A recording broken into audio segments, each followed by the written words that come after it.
Kepala BIN Badan Intelijen Negara Budi Gunawan sudah diberhentikan Bapak Presiden Joko Widodo. Artinya apa? Ini merupakan tanda bahwasanya PDIP sebentar lagi masuk dalam kabinet. Akhirnya saudara-saudara, saat yang dinanti-nanti, ya dinanti-nantilah. Siapa nggak kepengen jadi menteri, wah? Ya, jadi untuk para wartawan jangan tanya lagi posisi PDIP di mana, karena ini tanda-tandanya sudah jelas.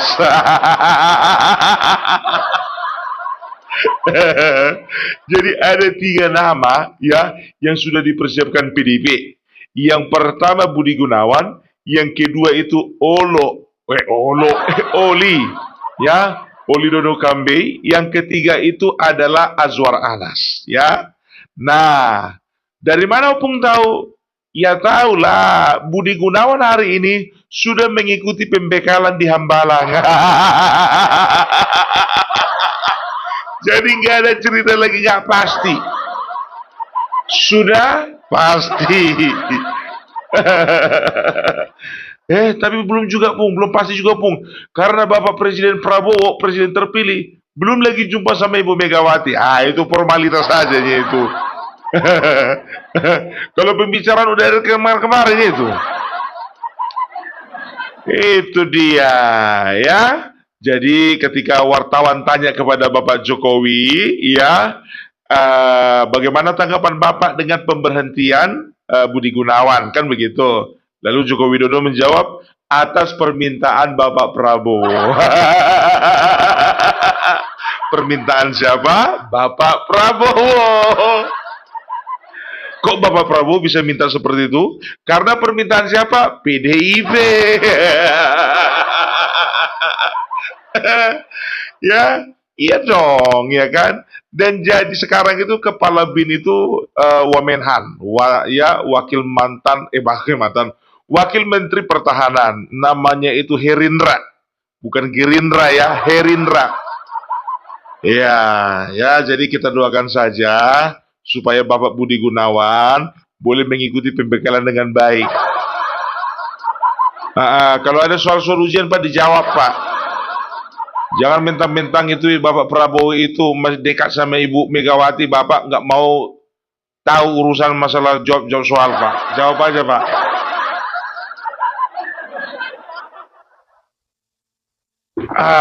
Nah, yang bikin aku lucu biar tahu kalian, kehadiran Pramono Anung.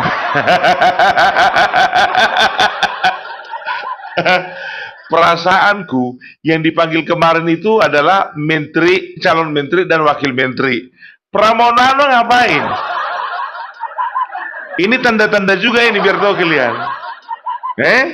Tanda-tanda ini bahwasanya dia sendiri pun ragu bakalan menang di Jakarta.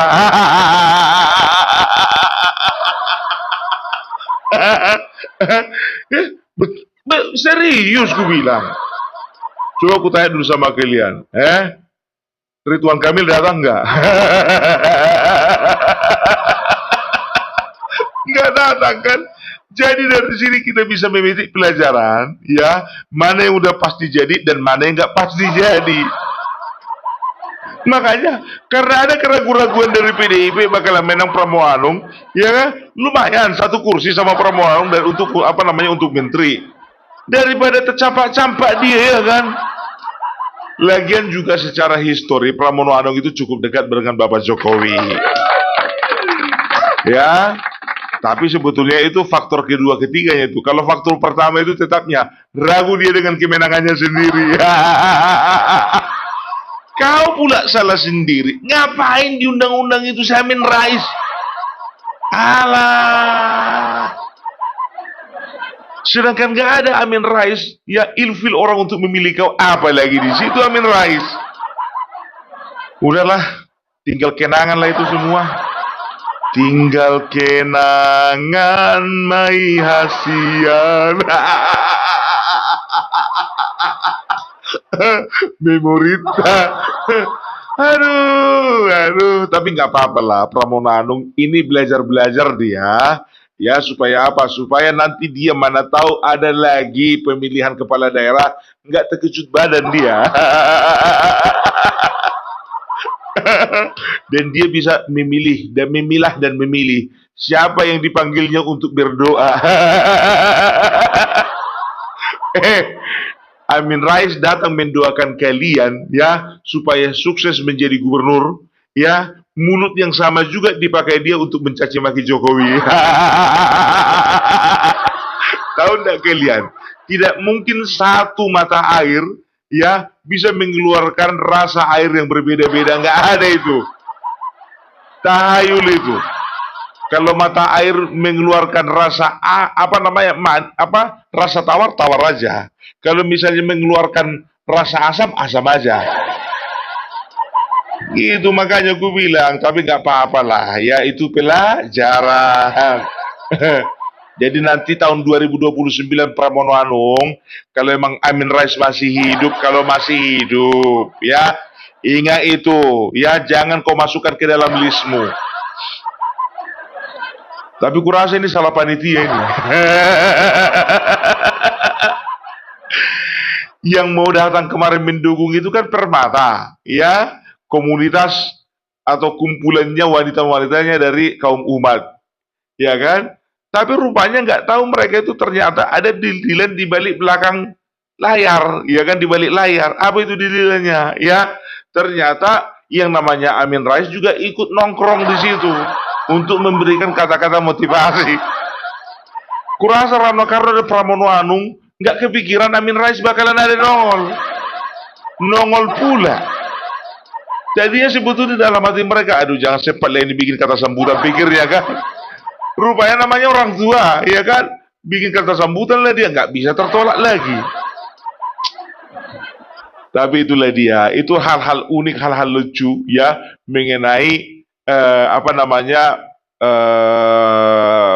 pemilihan calon menteri yang akan membantu Presiden Bapak Prabowo ke depannya ya. Dan juga ini banyak orang bertanya-tanya ya, banyak orang-orang bertanya-tanya, Pak Opung, itu kenapa itu sekarang jumlah kementerian banyak kali? Tahu kalian berapa kementerian sekarang? 46 per hari ini. Dan kalian tahu berapa orang kemarin yang dipanggil itu? 107.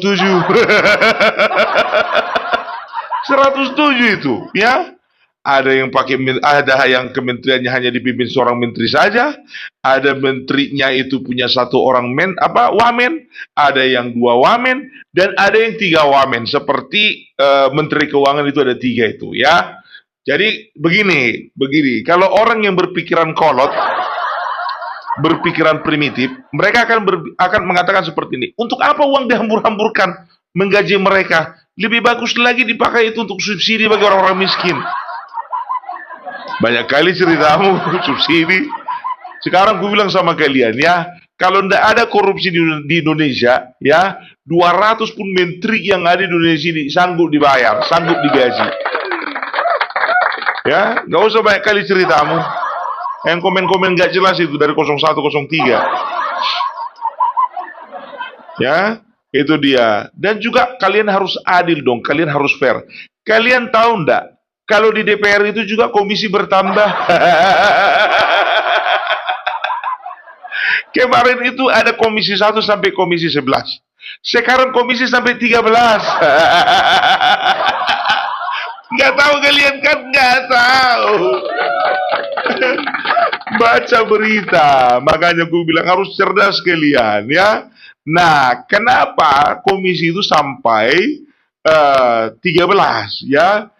Berarti tambah lagi dong bengkak dong APBN, iya kan, untuk menggaji mereka? Enggak. Kalau menteri ini kan pembagian komisinya kan bisa diatur. Contohnya komisi 1 ada sekian orang, ya dikurangi masukkan ke sini kan begitu.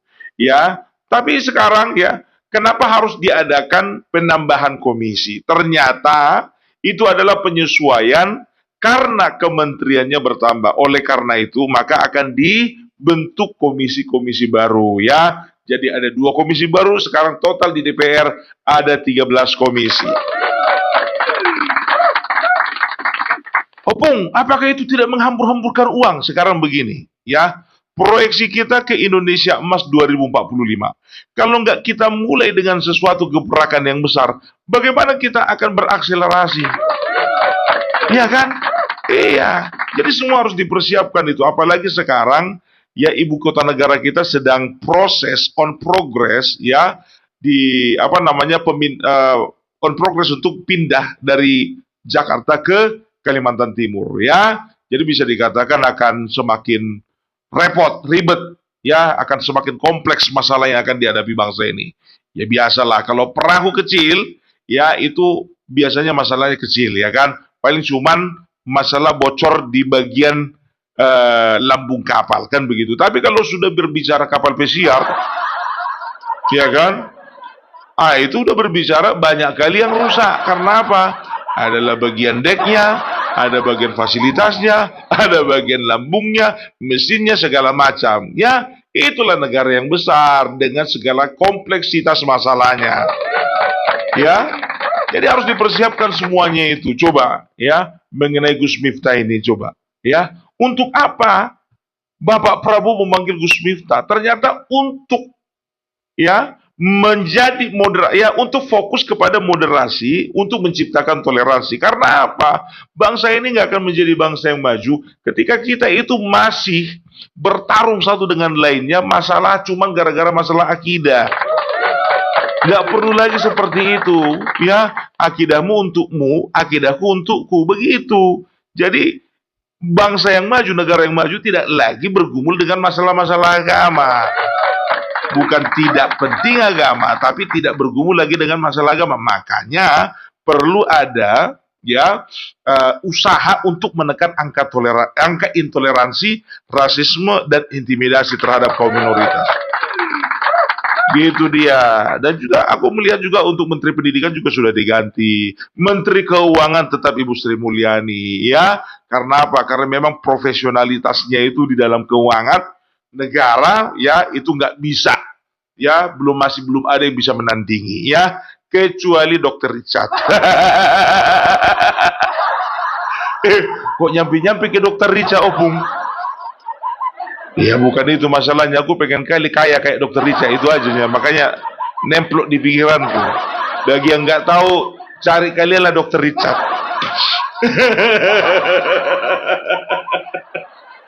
Aduh. Ya, jadi bisa dikatakan, ya, Bapak Prabowo itu memang betul-betul memperhatikan siapa yang akan dia pilih, ya. Ya kalau bicara tentang Nasdem, PKS, dan PDIP yang saat ini memang masih belum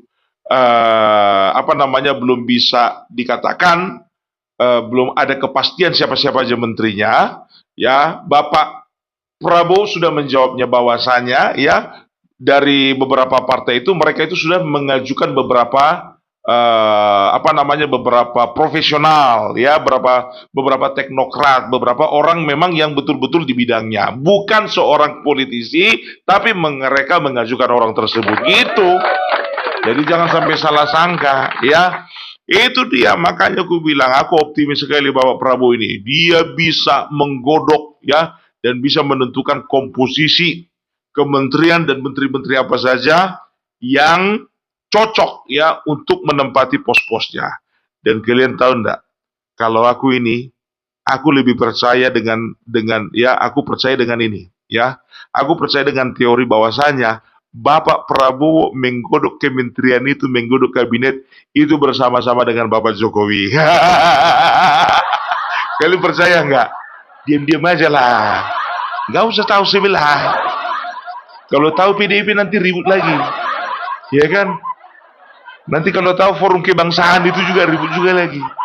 Nanti makin pusing mereka, udah tempat nggak dapat. Ya, percaya nggak kalian? Aku percaya sekali. Karena apa? Coba lihat aja menteri-menterinya, ya. Masih banyak menteri-menteri Joko Widodo yang dipakai oleh Prabowo. Itu Bung berarti titipan, Bung. Bukan titipan, tapi itu berbicara kepercayaan dan kesinambungan. Itu dia. Nggak gampang loh, ya. nggak gampang menyerahkan sesuatu yang sudah berjalan, apalagi berbicara sistem, kepada orang yang baru mau belajar sistem itu nggak gampang. Makanya untuk hal-hal yang penting, ya, dan dirasa apa namanya dirasa masih perlu, aku rasa memang tidak ada perubahan. Tapi yang aku tanda tanya, Menteri PUPR Bapak Basuki Hadi Mulyono ya, bukan Mulyono aja. Ya, itu ternyata beliau itu sudah digantikan dengan seseorang, ya. Jadi bisa dikatakan untuk Menteri PUPR nanti bukan Bapak Basuki Hadi Mulyono. Mungkin kita kecewa, termasuk Opung Parbelak juga, ya, adalah orang yang kecewa gitu ketika Bapak Basuki Hadi Mulyono ini tidak menjadi Menteri PUPR lagi. Karena apa? Karena kita bisa lihat pembangunan infrastruktur dimanapun juga di Indonesia ini itu adalah hampir semuanya buah tangan karya dari Bapak Basuki Hadi Mulyono. Tepuk tangan dulu untuk Bapak itu. Ya, luar biasa. Tapi ternyata ya setelah kupikir-pikir, kenapa lah Bapak Hadi Mulyono ini, Bapak Basuki ini, aku panggilnya Pak Basuki aja ya, Pak Basuki ini nggak jadi Menteri PUPR lagi, pikirku begitu kan. Ternyata aku baru ingat kalau beliau itu ya adalah PJ ya, Kepala Badan Otorita IKN, dan kemungkinan besarnya dia akan fokus mengurusi IKN. Nah, menurutku kan begitu ya. Jadi kalau dipikir-pikir ya memang semuanya itu komposisinya tepat lah ya kan. Dan aku percaya nggak akan mungkin setepat itu komposisinya kalau bukan Joko Widodo juga ikut andil di dalam pembentukan kabinet Bapak Prabowo yang baru.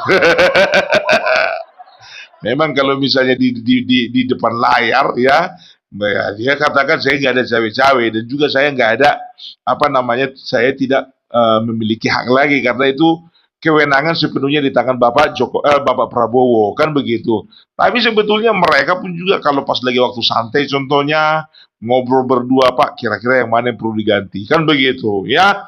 Ya, kalau aku sih lebih percaya seperti itu teorinya.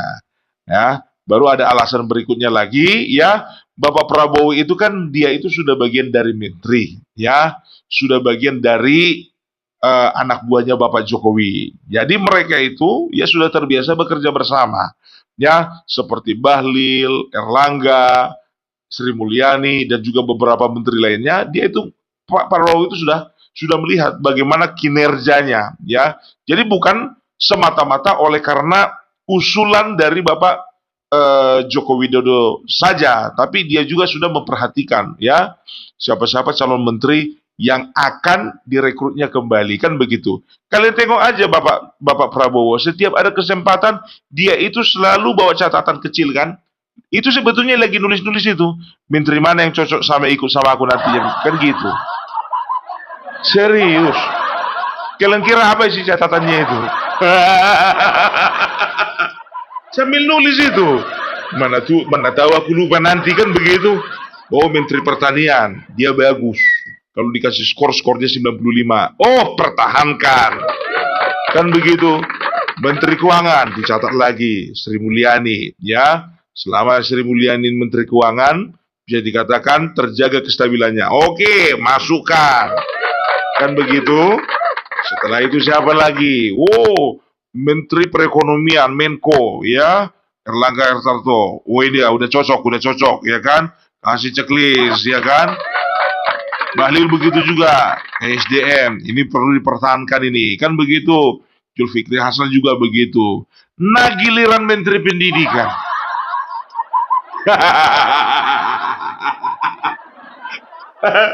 Yang banyak catatannya si Prabowo, Bapak Prabowo. Yang dicatat itu semuanya masalah. Semuanya problem. Masalah kurikulum yang selalu ganti-ganti tiap tahun. Masalah penyelewengan dana bos. Masalah sistem pendidikan yang nggak bermutu. Masalah sistem pendidikan yang tidak sesuai dengan kemampuan bangsa, ya, dengan kapasitas guru-guru, kan begitu. Banyak kali makanya diganti. Makanya diganti. Bukannya bilang apa? Itu diperhatikan semuanya itu, ya. Jadi bukan main. Coba lihat dulu, sebagian besar itu adalah warisannya dari Jokowi. Erick Thohir, Agus Gumiwang, setelah itu ada Gus Ipul, setelah itu ada AHY, setelah itu ada Sri Mulyani, setelah itu ada apa namanya Dito, setelah itu ada lagi pokoknya banyak lah, ya banyak lah kalau bisa dibilang, ya. Jadi itu adalah warisan terindah dari seorang Bapak Joko Widodo. Sekarang begini, Bapak Prabowo itu, ya wajarlah umurnya udah tua, nggak mau lagi pening-pening dia. Kalau udah smooth jalannya pekerjaan itu, biarkan aja lah sih. Nggak mau lagi aku nyari-nyari orang, pusing aku dibikinnya. Tapi masalah pendidikan, karena memang dilihat ini bakalan bikin pusing ke depannya, harus diganti. Karena apa? Pendidikan itu adalah pilar, pendidikan itu adalah model bagi anak-anak bangsa, ya, untuk mempertahankan eksistensi bangsa ini ke depan. Itu dia. Kalau begonya, kalau begonya nanti anak-anak itu, apa yang dilakukannya nanti? Paling bikin forum kebangsaan, bikin silaturahmi kebangsaan, bikin demo berjilid-jilid, ya. Bikin lagi apa? Bikin lagi apa namanya? Demo yang dimotori oleh Presiden BEM. Satu pun yang ku bilang tadi nggak ada yang jelas itu. Apalagi ini mau ku review lagi sedikit lagi mengenai forum silaturahmi kebangsaan yang dilakukan ini, bagi kalian yang belum dengar ya, yang dilakukan oleh Faisal Assegaf dan lain-lainnya. Kemarin itu kan ada cerita bahwa mereka dilarang, ya, di cancel acaranya di Balai Sudirman, ya. Oleh karena apa? Ini apa mereka sendiri nih, ya, bisa dikatakan sudah konfirmasi dari mereka bahwasanya mereka tidak mau, ya, mempertaruhkan reputasi bisnis mereka cuman gara-gara menerima kumpulan-kumpulan orang seperti itu. Dan lanjut mereka akhirnya ke Jakarta Selatan, ya, ke daerah Jakarta Selatan. Mereka itu sewa ruangan, sewa hall dari sebuah hotel namanya Hotel Bidakara, ya. Waktu itu yang namanya Faisal Assegaf itu sudah pamer, ini adalah gedung, ya, gedung yang akan kita pakai. Di hotel kemarin itu di apa namanya Balai Sudirman itu ternyata, ya, ada tangan-tangan yang tak terlihat. Ada rezim, usaha rezim, urasa rezim yang korup, rezim penipu, rezim pufu-fafa. Makanya kita tidak diizinkan katanya. Begitu pindah di situ pamerlah mereka kan. Begitu mau hari H dibatalkan. Dibatalkan. Ternyata tahu kalian alasannya dibatalkan, ya? Ternyata Faisal Assegaf membuat sebuah penipuan dengan menyertakan bahwasannya Bapak Prabowo akan hadir dalam acara mereka, acara silaturahmi kebangsaan. Nggak kurang kerjaan Prabowo datang ke tempat kalian itu. Itu biar tahu kalian, ya, Prabowo tidak mau ketemu sama kalian dan tidak respect sama kalian. Itu bukan cuma 1-2 orang yang tahu. Hampir seluruh rakyat dan juga hampir seluruh lini tahu bahwasanya Prabowo itu jijik ngeliat kalian. Makanya begitu dilihat manajemen, ya kan, bahwasanya acara ini akan dihadiri Presiden terpilih Prabowo Subianto, nggak percaya. Akhirnya apa? Dibatalkan lagi. Malang kali nasib kalian. Makanya aku bilang kalau ada uang kalian, bikin dong, bangun gedung sendiri. Kapasitasnya itu bikin kapasitas 50.000. Baru disitulah kalian apa namanya kuar-kuar, demo, hujat-hujatlah pemerintah di situ. Gitu dia, oke? Jadi itulah dulu dari Opung Parbelak. Kita doakan semuanya boleh berjalan dengan lancar. Masalah PD mau bergabung atau enggak urusan orang itulah itu. Yang penting Budi Gunawan sudah ikut pembekalan. Sudah terkonfirmasi.